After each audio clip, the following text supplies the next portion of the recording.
విజయనగరం జిల్లా నెల్లిమర్లలో ఉద్రిక్తత. పూసపాటిరంగ మండలం కోనాడలో ఎమ్మెల్యే లోకం మాధవికి చేదు అనుభవం ఎదురైంది.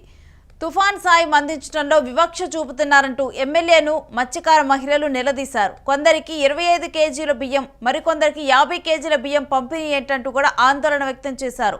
అందరికీ ఒకేలా ఇవ్వాలని ఎమ్మెల్యేను చుట్టుముట్టి నిలదీశారు మహిళలు.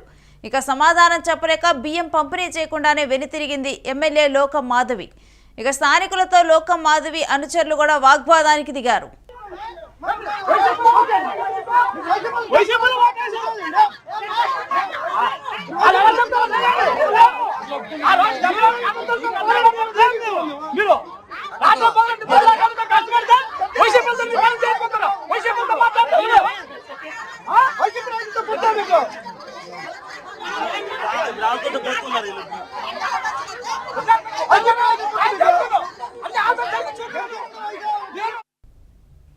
ఇక మోందా తుఫాన్లో ఎఫెక్ట్ అయిన వాళ్ళకి బియ్యం పంపిణీ చేస్తున్న క్రమంలో కూడా పక్షపాతం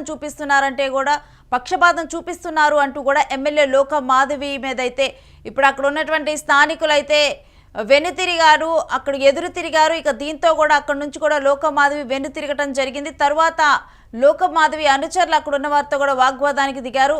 అసలు ఈ విధమైన పక్షపాత ధోరణి మీద వస్తున్న ఆరోపణల గురించిన డీటెయిల్స్ మా ప్రతినిధి కిరణ్ అడిగి తెలుసుకుందాం. కిరణ్, ఎమ్మెల్యే లోకం మాధవి చేదు అనుభవం గురించిన డీటెయిల్స్ ఏంటి? రేణు, నెల్లిమర్ల ఎమ్మెల్యే నెల్లిమర్ల జనసేన ఎమ్మెల్యే లోకం మాధవి తీరు మొదటి నుంచి ఆద్యాంతం వివాదాస్పదంగా ఉంది. ఎందుకంటే ఆమె నియోజకవర్గంలో 100 రోజుల్లో నేను 100 సాఫ్ట్వేర్ కంపెనీలు తీసుకొచ్చి పెడతానంటూ ఎన్నికల హామీ ఇచ్చింది. ఎన్నికల తర్వాత ఆమె నియోజకవర్గంలో పర్యటించినప్పుడు అడుగడుగునా ప్రజలు నిలదీసిన సందర్భాలు కూడా మనం ఎన్నో చూసాం. 100 రోజుల్లో మీరు సాఫ్ట్వేర్ కంపెనీలు తెస్తామని చెప్పారు, ఒక్క సాఫ్ట్వేర్ కంపెనీని కూడా మీరు నెల్లిమర్లకు తీసుకురాలేదంటూ ఆమెను పదే పదే ప్రశ్నించడం జరిగింది. అయితే ఇక్కడ మోందా తుఫాన్ ఎఫెక్ట్ ప్రభావం ఉత్తరాంధ్ర జిల్లాల్లో తీవ్ర ప్రభావం చూపింది. అంతేకాకుండా విజయనగరం జిల్లాలో మత్స్యకారులకు బియ్యం పంపిణీ వ్యవహారంలో కూడా వివక్షలు చూపారు. కొందరికి 25 కేజీలు, కొందరికి 50 కేజీలు ఇవ్వడం ఏంటంటూ ప్రజలు మత్స్యకారులు నిలదీయడం జరిగింది. ఈమె తీరు మొదటి నుంచి వివాదాస్పదంగా ఉండడం, ఆమె అనుచరులు కూడా పలు వివాదాస్పద వ్యాఖ్యలు చేయడం, పలు అవినీతి ఆరోపణలో కూరుకుపోవడం కూడా ప్రచారం నడుస్తుంది. గతంలో ఏదైతే ఒక పంచాయతీ సర్పంచ్ ఆమె ఇంటికి 25 లక్షలు పన్ను బకాయి కట్టలేదంటూ మండల స్థాయి సమావేశంలో నిలదీసిన సంఘటన కూడా మనం చూసాం. ఈ తుఫాన్ వ్యవహారం పైన కూడా లోకం మాధవి తీరు సర్వతా విమర్శలు వినిపిస్తున్నాయి. రేణు, అయితే కిరణ్, ఈ విధమైన పక్షపాతం ఎందుకు చూపించారు బియ్యం పంపిణీలో? రేణు, ఇది స్వయంగా ఎమ్మెల్యే చేసిన పని అయితే ఉండదు. ఎందుకంటే ఆమె చుట్టూ ఉన్న అనుచరులు కానీ, ఆమె జనసేన పార్టీకి సంబంధించిన మండల నేతలు కానీ, పంచాయతీ నేతలు కానీ ఇలాంటి వ్యవహారాల్లో పాల్గొని ఉంటారు. ఎందుకంటే గ్రామ స్థాయిలో ఏదైతే ఆ గ్రామంలో ఉన్న జనసేన నేతల నిర్వాహకం ఉంటుంది. అయితే మత్స్యకారులు ఏదైతే వారు చేపలు పట్టుకుంటూ సముద్రయాన జీవనం కొనసాగించే మత్స్యకారుల పట్ల వివక్ష చూపడం కూడా ఆందోళన వ్యక్తమవుతుంది. ఆమె అనుచరులను ఆమెను కూడా నిలదీశారు. ఆ నిలదీయడంతో ఆమె వెనక్కి వెళ్ళిపోవడం జరిగింది. ఇది ఏదైతే ఆమె ప్రజా కార్యక్రమాల్లో పాల్గొన్నప్పుడు కూడా ఆమెను ఏదైనా సందర్భంలో ఏదైనా గట్టిగా నిలదీసినప్పుడు కూడా ఆమె పలు సందర్భాల్లో మండల సమావేశాలు వాకౌట్ చేసింది. ఈ తర్వాత ఏదైనా ఒక కార్యక్రమాల్లో గ్రామీణ ప్రాంతాల్లో పర్యటించినప్పుడు ఫలానా అభివృద్ధి పనులు చేస్తామని మీరు చెప్పారు కానీ చేయలేదంటూ ప్రశ్నించినప్పుడు కూడా ఆమె ఆ గ్రామంలో కానీ ఆ మండలంలో కానీ పర్యటించకుండా వెనుక తిరిగిన సందర్భాలు ఎక్కువ ఉన్నాయి. ప్రస్తుతం ఇక్కడ మత్స్యకారులు కూడా వారు పొట్టబట్టుకొని సముద్రయానం చేస్తూ చేపలు పడుతూ జీవనం కొనసాగే మత్స్యకారుల పట్ల కూడా వివక్ష చూపడం అది జనసేన నేతలు కూడా మంచి పద్ధతి కాదంటూ ఆందోళన వ్యక్తం చేస్తున్నారు. రేణు, కిరణ్, ఒకవైపు మోందా తుఫాన్ సమయంలో కూడా ఎలా ఉండాలి నాయకులు వీటన్నిటి గురించి కూడా సీఎం దిశానిర్దేశం చేశారు. అటువంటిది ఎవరైనా అవసరమైన వాళ్ళకు కూడా ఆయా అవసరాలను బట్టి కూడా ఇంటికి 3,000 రూపాయల చొప్పున, మరోవైపు అవసరమైనవి ఎక్కడైనా కానీ బియ్యం కానీ కూరగాయలు కానీ ఇవన్నీ కూడా అందించే విధంగా కూడా అందుబాటులో ఉండాలని చెప్పారు. అలాంటిది ఈ విధంగా కూడా లోకం మాధవి ప్రవర్తించటం మీద ఇప్పుడు అధిష్టానం ఏమైనా చొరవ తీసుకునే అవకాశం ఉందా ఆమె బిహేవియర్ మీద? రేణు, జనసేన నుంచి లోకం మాధవి ఎమ్మెల్యేగా గెలిచారు. ఈమె దాదాపు ఎన్నికల అఫిడవిట్ లో కూడా 800 కోట్ల రూపాయల ఆస్తి చూపించారు. అత్యంత ధనవంతరాలు ఈమె. ఈమెకు ఇతర దేశాల్లో కూడా సాఫ్ట్వేర్ కంపెనీలు ఉన్నాయి, అత్యంత ధనవంతురాలు కావడంతో ఈమెకు జనసేన సీట్ ఇచ్చింది. జనసేన సీట్ ఇచ్చిన తర్వాత ఆమె గెలవడం జరిగింది. గెలిచిన తర్వాత దాదాపు పవన్ కళ్యాణ్ ఈమెతో సంభాషించిన పరిస్థితులు కూడా నెలకొని లేవు. ఎందుకంటే ఈమె తీరే వివాదాస్పదంగా ఉంది కాబట్టి పవన్ కళ్యాణ్ దాదాపు దూరం పెట్టాడు. ఈమె కూడా జనసేనకు సంబంధించిన ఎమ్మెల్యేలతో సమావేశం నిర్వహించినప్పుడు కూడా పలుమార్లు ఈమె గ్రహారది. ఎందుకంటే పవన్ కళ్యాణ్ ఈమెపై ఆగ్రహంగా ఉన్నారు. ఈమె నియోజకవర్గంలో జరిగే లోకమాధవి నియోజకవర్గంలో జరిగే వ్యవహారాలు ఎప్పటికప్పుడు పవన్ కళ్యాణ్ తెలుసుకుంటున్నారు. ఇప్పుడు మత్స్యకారుల సమస్యపై కూడా ఆయనకు సమాచారం అంది ఉంటుంది. దీనిపై తీవ్రంగా స్పందించే అవకాశాలు ఉన్నాయి.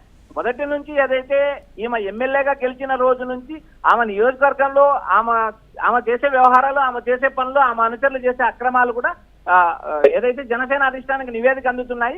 అయితే ఈ వ్యవహారం పైన జనసేన 3 మెన్ కమిటీని నియమించే అవకాశాలు ఉన్నాయి. ఆమెను మందలించే అవకాశాలు కూడా కనిపిస్తున్నాయి. రేణు, అయితే ఏదైతే లోకమాధవి వ్యవహార తీరు మొదటి నుంచి వివాదాస్పదంగా ఉంది కాబట్టి పవన్ కళ్యాణ్ ఖచ్చితంగా జోక్యం చేసుకునే అవకాశాలు ఉన్నాయి. అది మత్స్యకారుల వ్యవహారం. మత్స్యకారుల విషయంలో ఏదైతే 25 కేజీలు 50 కేజీలు పార్షియాలిటీ చూపించి పంచడం, ఆ పూసరేగపాటి మండలంలో తీవ్రంగా రోడ్డెక్కి ఆందోళన చేయడం కూడా మనం విజువల్స్ లో చూసాము. ఇలాంటి పరిస్థితులు, ఇలాంటి తుఫాను నేపథ్యంలో ఇలాంటి పరిస్థితులను ఎక్కడికక్కడ కట్టడి చేయాలి. సీఎం చంద్రబాబు కూడా ఇలాంటి వ్యవహారాలను సీరియస్ గా తీసుకుంటారు.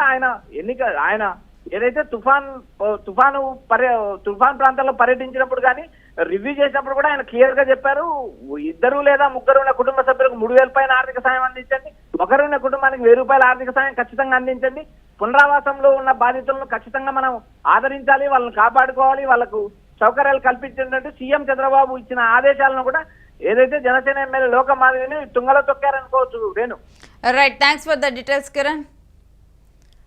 ఇక ఒకవైపు ఏమో మోందా తుఫాన్తో ఇటు మత్స్యకారులు కూడా చాలా నష్టపోయారు. వాళ్ళు వేటకు వెళ్ళలేదు. మరోవైపు వాళ్ళు ఉన్నటువంటి ఇల్లు దగ్గర ఉన్నటువంటి ప్రాంతాలు కూడా కోతకు గురయ్యాయి. సముద్ర తీరంలో కూడా ఈ విధంగా కూడా లోతట్టు ప్రాంతాల్లో ఉన్న వారందరూ కూడా వాళ్ళని పునరావాస కేంద్రాలకు తరలించడం, కొన్ని రోజులు అక్కడే ఉంచడము, తుఫాను తగ్గుముఖ పట్టిన తర్వాత కూడా వాళ్ళ ఇండ్ల దగ్గరకు పంపించడం జరిగింది. అయితే ఇలాంటి మత్స్యకారులు ఆల్రెడీ కూడా మోందా తుఫాను ఎఫెక్ట్లో ఉన్నటువంటి వారికి సహాయం అందించాల్సిన ప్రభుత్వం తరపున అందుతున్నటువంటి సహాయాన్ని కూడా పక్షపాతి ధోరణిలో కూడా లోకమాధవి పంచిపెట్టడం కూడా ఆమెకి చేదు అనుభవం ఎదురయ్యేలా చేసింది. ఇక మత్స్యకార మహిళలు వెంటనే ఆమెను ప్రశ్నించారు. ఈ విధంగా పక్షపాతి ధోరణి ఎందుకు మీరు ప్రవర్తిస్తున్నారు అంటూ కూడా లోకమాధవిని ప్రశ్నించిన సమయంలో కూడా ఇంకా ఆమె దానికి అక్కడి నుంచి కూడా ఏమీ సమాధానం చెప్పకుండా అక్కడి నుంచి లోకమాధవి వెళ్ళిపోయింది. ఇక అదే సమయంలో లోకమాధవి అనుచరులు ఎవరైతే ఉన్నారో వారందరూ కూడా ఇక్కడ ఉన్నటువంటి మత్స్యకార మహిళలతో కూడా వాగ్వాదానికి దిగారు. ఇక ఆల్రెడీ కూడా మనం చూసాము, ఇటు డిప్యూటీ సీఎం కానీ వీళ్ళందరూ కూడా ఇటు మోందా తుఫాను ఎఫెక్ట్ బాధితుల విషయంలో కూడా ఇటు ఎవరైతే దీనివల్ల ఎఫెక్ట్ అయ్యారో వారందరికీ కూడా సహాయక చర్యలు అందించాలంటూ కూడా దిశానిర్దేశాలు చేస్తూ కూడా వాళ్ళు కూడా పర్యటించి రైతులకు ఎంత నష్టం జరిగింది ఏంటి అన్నది కూడా ప్రభుత్వం మోందా తుఫాను ఎఫెక్ట్ లెక్కలన్నీ కూడా తీస్తూ ఉన్న సమయంలో కూడా ఈ విధంగా కూడా ప్రభుత్వం నుంచి అందించే సాయాన్ని కూడా లోకమాధవి పక్షపాత ధోరణిలో కూడా ప్రవర్తించడం అయితే డెఫినెట్గా కూడా ఇది డిప్యూటీ సీఎం దృష్టికి వెళ్ళే అవకాశం ఉందని కూడా తెలుస్తుంది. గతంలోనే లోకమాధవి అంశం కూడా ఆమె ఇటు కోనాడులో ప్రవర్తిస్తున్న తీరు కానీ ఆమె వివాదాస్పద తీరు కానీ ఆల్రెడీ కూడా పవన్ కళ్యాణ్ దృష్టిలో ఉన్నట్లుగానే తెలుస్తుంది. ఇక మరోసారి కూడా ఈ అంశం కూడా పవన్ కళ్యాణ్ దృష్టికి వెళ్ళనుందని మనకి తెలుస్తూ ఉంది.